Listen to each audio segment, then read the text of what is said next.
Familja e Arçi Lemullarit, me origjinë nga fshati Mbreshdhan i Këlcyrës, është rikthyer në atë dhe pas 30 vitesh emigrim dhe ka ndërtuar një nga fermat më moderne në të gjithë zonën e Përmetit. Me përkushtim dhe investim serioz, ata kanë ngritur një strukturë model për mbarështimin e dhive dhe deleve, duke krijuar një cikël të plot prodhimi.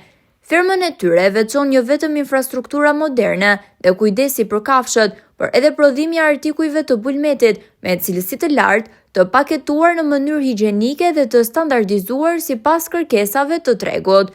Në një zonë që vuan nga shpopullimi dhe mungesa e investimeve, familja Mullaraj kthehet në një shembull frymëzimi për të rinjt dhe për emigrantët shqiptar që mendojnë kthimin në vendlindje. Kontributi i tyre jo vetëm që pasuron ekonominë lokale, por ngjall shpresën se zhvillimi rural është i mundur me punë, vizion dhe dashuri për tokën. Fermat si kjo e Arçi Lemullarit janë modeli që duhen ndjekur për të rigjallëruar jetën në zonat e thella dhe për të krijuar produkte cilësore made in Albania që nderojnë traditën dhe garantojnë të ardhmen.